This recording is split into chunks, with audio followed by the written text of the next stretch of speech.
Hey everybody, welcome back to the channel. Welcome back for another video. Today's video is another countdown video similar to the one I did the other day. Today's video will be covering the least impactful to the most devastating and heartbreaking deaths of The Walking Dead. Some you may definitely agree with, some you may not, but that's okay. It's all a matter of opinion. But anyways, without further ado, let's jump into the video. All right, let's jump into this list of the least impactful to the most heartbreaking and devastating deaths of the Walking Dead universe. Number 10, we're going to start with the most obvious choice and one of the least likable characters of the entire Walking Dead universe, Lori Grimes.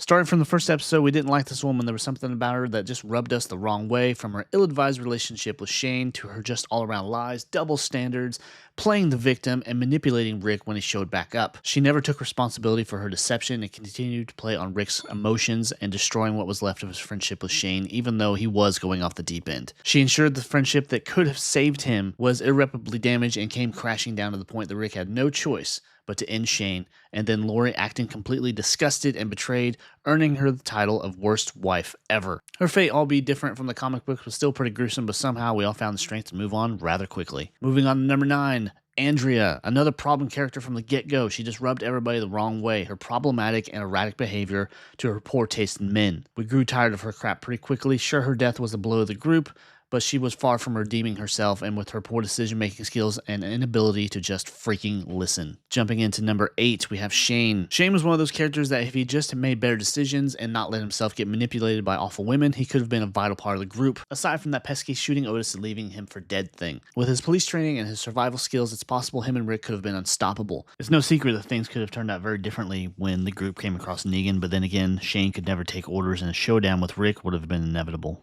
He was always one of those what-if characters that had the potential to change things for better or for worse. Moving on to number 7, we have Merle Dixon. What can we really say about Merle? He was a delinquent. He was a deviant, whoring drug addict with violent tendencies, but he loved his brother in his own twisted way. Appearing only in the pilot and then not showing up again until season 3, after wondering what became of him, he did not disappoint. Winding up in the governor's army and one of his high-ranking advisors, he didn't have a care in the world and was just getting by like everybody else, but in the worst way possible. Still wanting to take advantage of people for helping them, thinking he had earned it in some way, until he finds out that Daryl is still alive and not the brother he knew. He found a better way to survive and to care for others, much to Merle's disappointment. In the end, he showed that he could be a good person, wanting to earn the prison group's trust, and went out in the end, taking care of the threat that was the governor, and giving us an emotional Daryl scene that we still talk about today. Sliding in at number 6, we have Beth Green, the youngest of the Green sisters. We came to know Beth as a mousy, keep-to-herself type of character that was trying to survive like everybody else. At first, not knowing much of the state of the world and what it took to survive due to Herschel's sheltering, she, like so many like her, became molded into a survivor. After the assault on the prison and becoming separated from Maggie, she ends up with Daryl, getting through his thick exterior and seeing the caring person underneath. When she was taken, Daryl made it his mission to find her, but it was all for naught, a death that ended up coming out of nowhere and shocked the entire Walking Dead world and our survivors. Daryl carrying her from the hospital after dealing with those responsible became a scene to remember and another devastating loss for Maggie. Jumping into the middle of our list, we have Sasha, a survivor with the help of her brother Tyrese, another character who discovered she was tough and could adapt to the world of the dead. Starting off as a stranger as most of our characters, she became a trusted member of the group.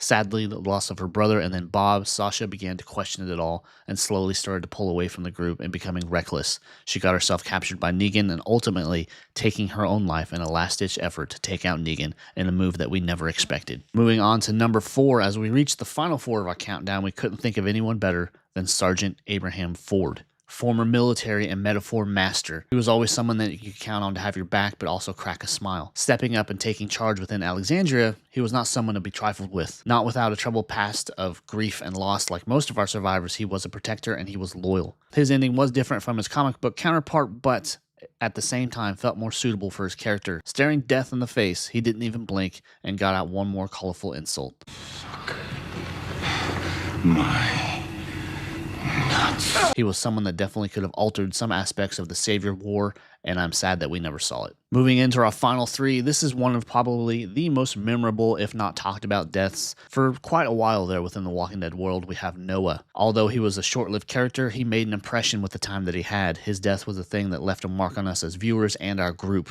Torn apart in the most gruesome way possible, I don't think we ever really recovered from it.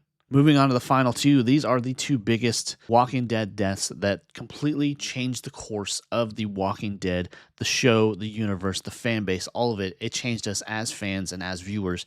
Number 2, we have Glenn. We couldn't have this list and not include one of the most devastating deaths.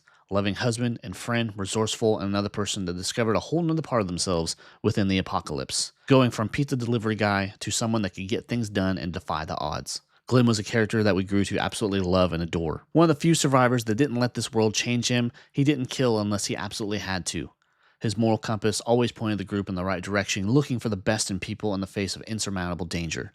Sadly, he suffered the same fate as his comic book counterpart and met a horrible and gruesome death when Negan walked on scene, forever breaking our hearts, reverberating through the entire Walking Dead universe with a pain that is still felt today and a deal breaker for a lot of fans. Moving on to number 1, this one absolutely changed everything and was talked about and a shock to the Walking Dead world and absolutely changed the minds of a lot of Walking Dead fans of whether or not they should stick with the show anymore. Number 1, we have Carl Grimes, probably the most heartbreaking and at the same time pointless deaths of the Walking Dead world. Starting off as a kid, learning to adapt and survive in this drastically changed world, and let's face it, a short stint of being a giant brat, Carl grew into the second face of the Walking Dead, someone we thought would be handed the keys to the kingdom after it was all said and done, but it was very unexpectedly taken from him and us, and what the future of the Walking Dead show could have been. Perhaps the biggest what-if character, something we as fans have still not forgiven a certain showrunner for. Carl's death was the final nail in the coffin for a lot of fans, given that the person that he died saving ended up being murdered.